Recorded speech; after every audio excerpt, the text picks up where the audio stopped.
Hi, Mike with the Rural Montana family.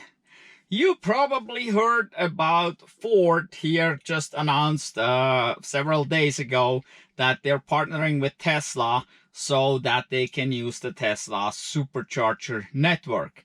And just yesterday, Marry Barra and Elon Musk got on Twitter, and guess what? GM announced the same thing as Ford. So CCS Type 1 is dead.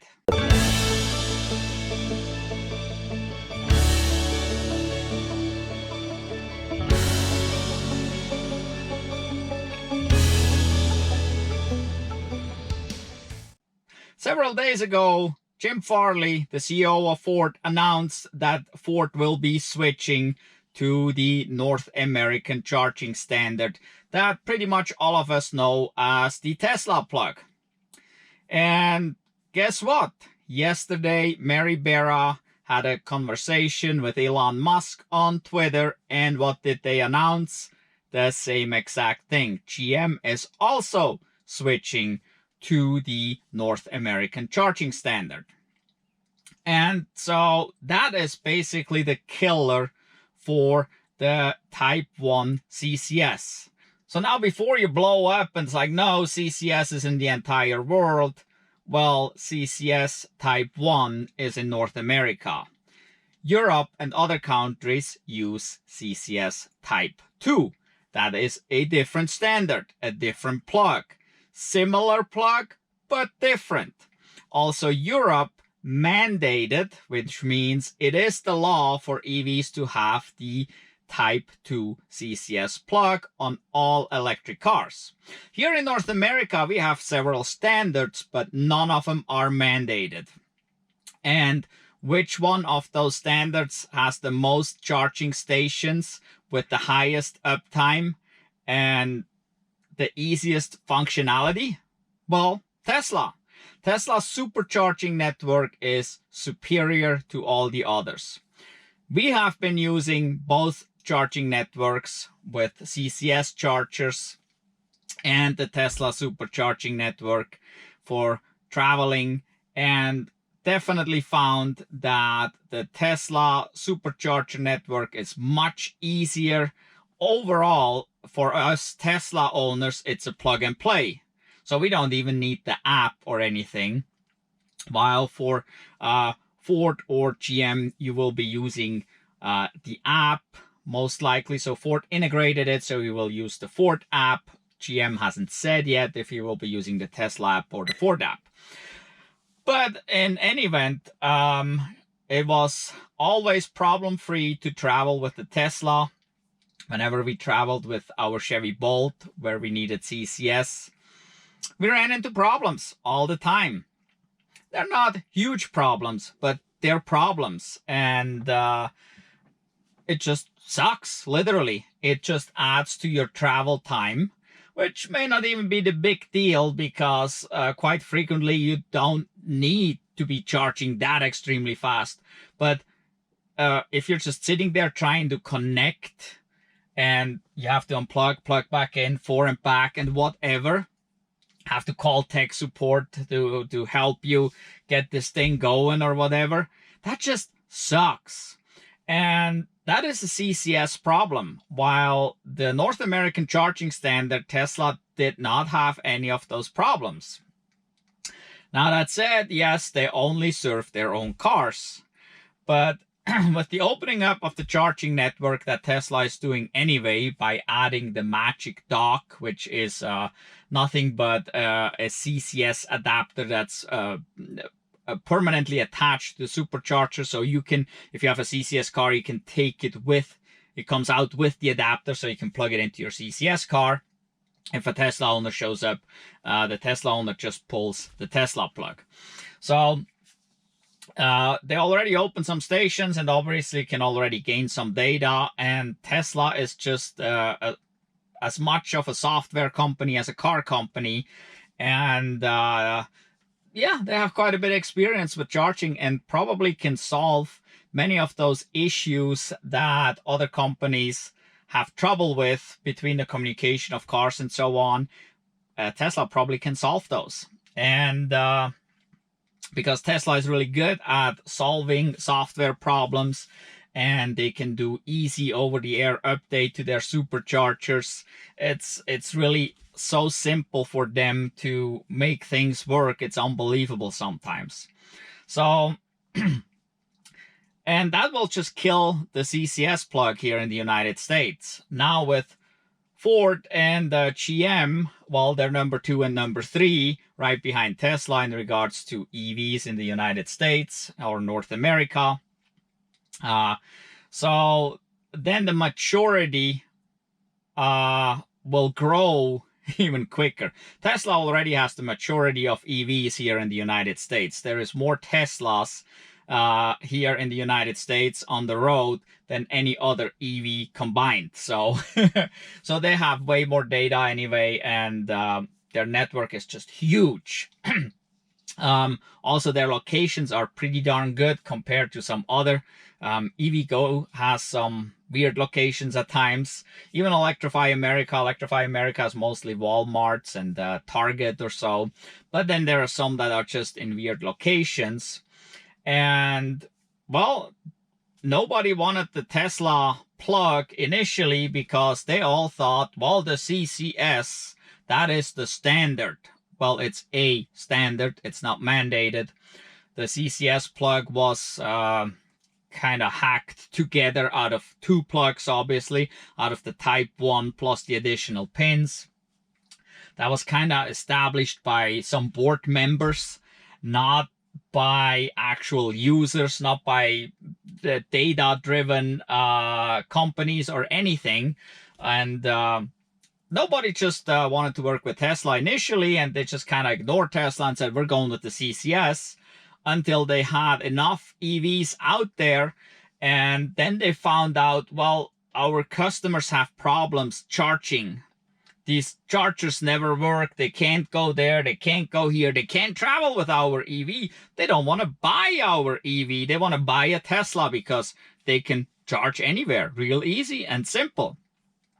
So they realized that as they had more EVs out there. And so now, yes, Ford and GM switched. They have a very similar plan, it looks like.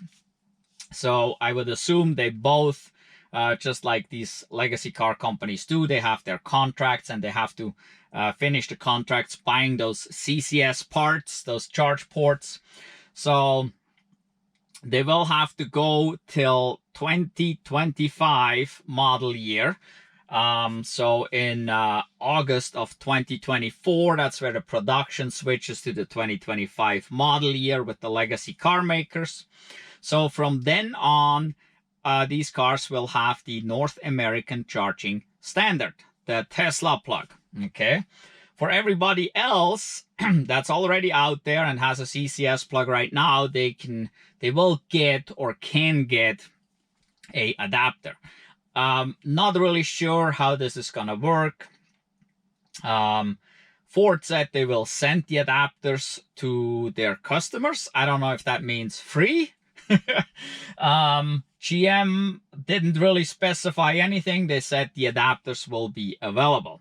And that will be for both companies in spring of 2024. So this coming years here. So in a few months, all this should be updated. So Ford owners should be capable of getting or purchasing this adapter early next year and use their Ford app to access Tesla Superchargers.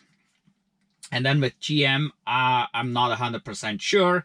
Again, if you have to purchase or if you get an adapter for free, but also early or spring 2024, they should be available to access the Superchargers. I don't know if it's via the app or the GM app or the Tesla app. So we'll find that out as time comes.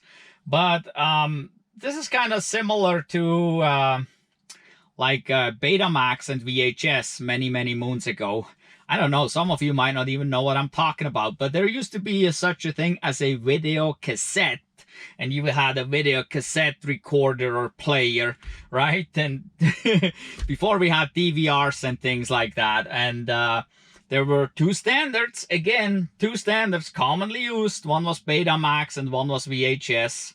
And well, Betamax was the first one out there, and it was a really great one, but for some reason it just died and everybody adopted the VHS.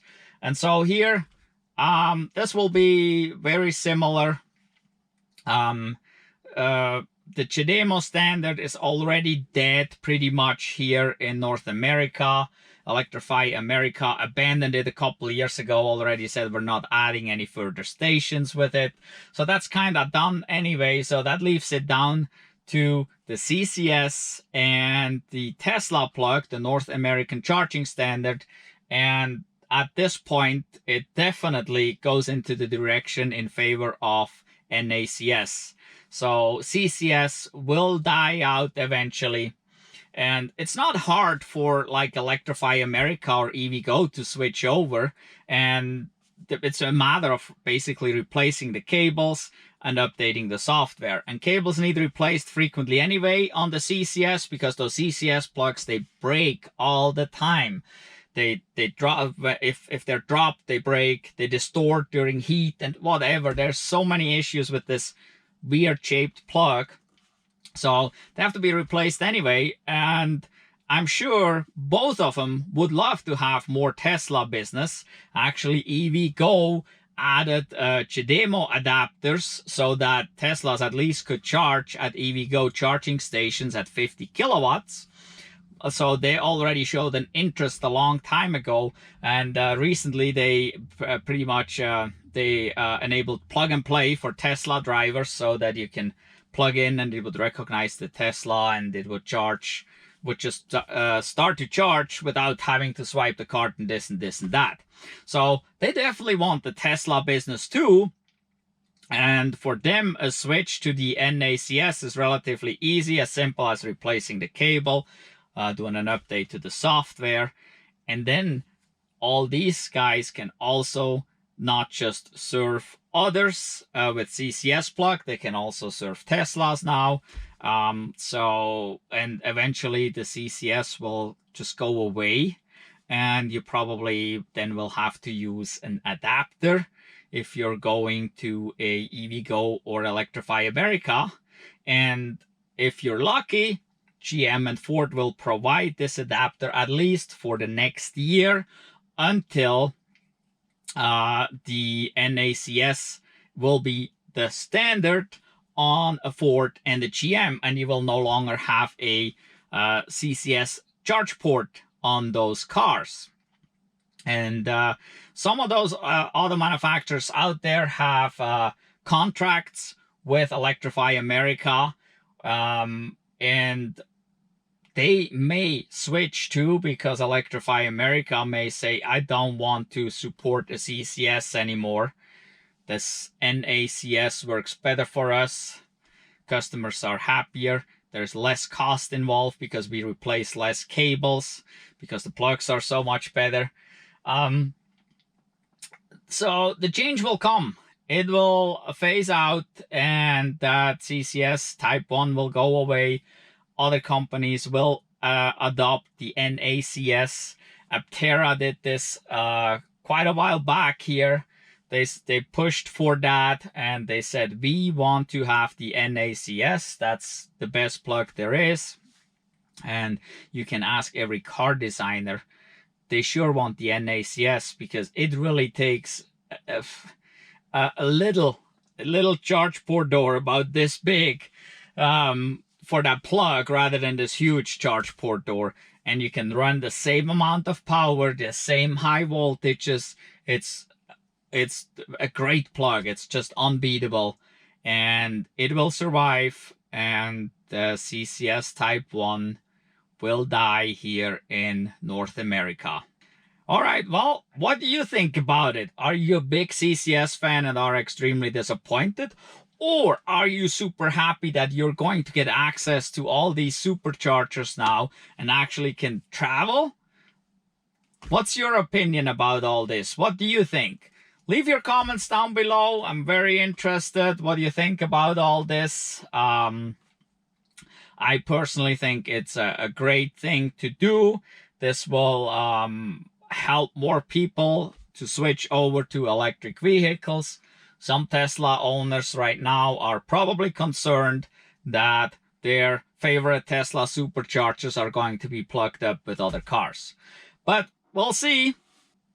And let me know what you think. Also, give us a thumbs up for this video. If you haven't done so yet, subscribe to our channel. Hit the notification bell so you don't miss out on any of our future videos. In any event, thank you for watching. Goodbye.